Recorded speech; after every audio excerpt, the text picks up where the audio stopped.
जानते हैं आज हमारी पार्लियामेंट्री बोर्ड की मीटिंग थी। हमारा जो आज फाइनलाइजेशन था, कुछ कैंडिडेट्स हमारे ऑलरेडी फाइनल हो गए थे, पहले भी मीटिंग हुई और कुछ आज होने थे। तो इसमें सबसे पहले मैं आपको ये बताना चाहती हूँ कि हमारी जो पार्टी है इस वक्त लार्जेस्ट पार्टी है पूरे स्टेट के अंदर, और इसमें जम्मू के बारे में डिस्कशन हुआ। हालांकि पिछली बार हमने जम्मू राजौरी जो सीट है उसमें कोई 2.25 लाख के करीब हमने वोट लिए हैं, हासिल किए हैं। इसी तरह कोई 30-40 हज़ार हमने डोडा उधमपुर सीट से वोट लिए थे। तो काफ़ी हमारे कुछ साथियों का ये कहना था कि हमें इलेक्शन लड़ना चाहिए, मगर कई ऐसे हमारे जो वर्कर थे और दूसरे लोग और सिविल सोसाइटी के लोग और बाकी सोशल ग्रुप्स का ये अपील थी कि अगर हमारे इलेक्शन लड़ने से जो है सेकुलर वोट डिवाइड होता है और उससे शायद उन फोर्सेस को फ़ायदा होगा जो इस वक्त हमें लगता है जम्मू कश्मीर को एक हिसाब से तहस नहस करना चाहते हैं। तो इसलिए हमारे सब साथियों का ये मशवरा था कि हमें जो है जम्मू उधमपुर सीट, उधमपुर डोडा सीट और जम्मू राजौरी सीट पे हमें इन द लार्जर इंटरेस्ट जो है अपने रियासत की जो हमारा जो इंटरेस्ट है उसको देखते हुए, उसको बचाते हुए हमें इन 2 कॉन्स्टिट्यूंसी से कैंडिडेट खड़ा नहीं करना चाहिए। ये एक बात है। तो दूसरा बाकी रहता है श्रीनगर से हमारे आगा मोहसिन साहब हैं और अनंतनाग से मैं ख़ुद हूँ, और बाकी अभी लद्दाख का हमने डिसीजन नहीं लिया। तो चूंकि हम देख रहे हैं पूरे मुल्क में जो गठबंधन बन रहे हैं उसमें कहीं ना कहीं कमी पेशी हो रही है, उस हिसाब से नहीं हो रहा है जिस हिसाब से होना चाहिए। पर हमने अपनी तरफ से कोशिश की कि हमारी तरफ से जो है ये एक तरफा कोशिश की हमने कि हमारी तरफ से जो सेकुलर वोट है उसको कोई नुकसान नहीं पहुंचना चाहिए, उसको कोई जो है उसमें कोई लॉस नहीं होना चाहिए, और जो सेकुलर फोर्सेस हैं वो स्ट्रेंथन होने चाहिए। ठीक है, thank you so much. Baramulla का तो ऑलरेडी अब्दुल कयूम मानी साहब, वो तो उन्होंने फॉर्म भी भरा कल, वो तो ऑलरेडी डिक्लेयर्ड है।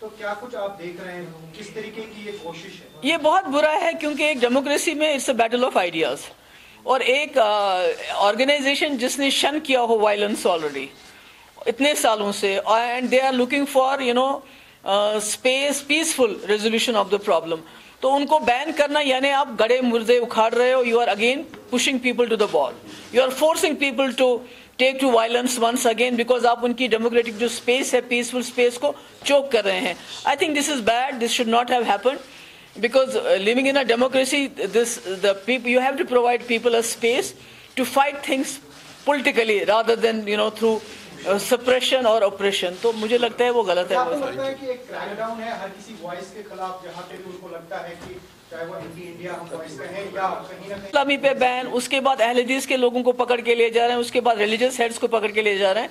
कहीं ना कहीं ये जो फिर से एक बार जम्मू कश्मीर जो है इलेक्शन में कुर्बानी का बकरा बनाया जा रहा है इसको, कि you are showing muscular policy को दिखा दिखा के आप जो हैं पूरे मुल्क में एक इम्प्रेशन क्रिएट करना चाहते हैं कि हम बड़े स्ट्रांग हैं, हम बड़ा फर्मली कश्मीर को डील कर रहे हैं, but at the cost of Kashmiris. Thank you so much.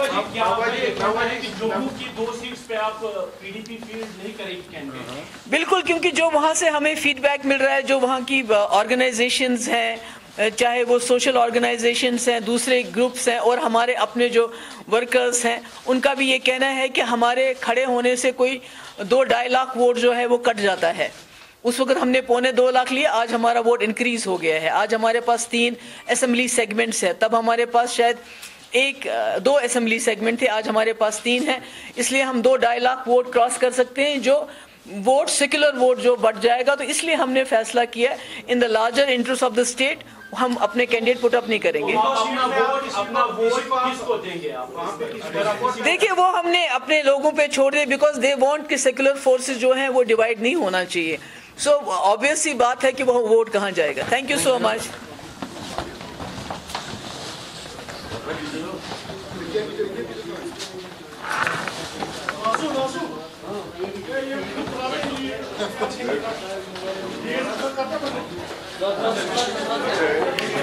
Okay.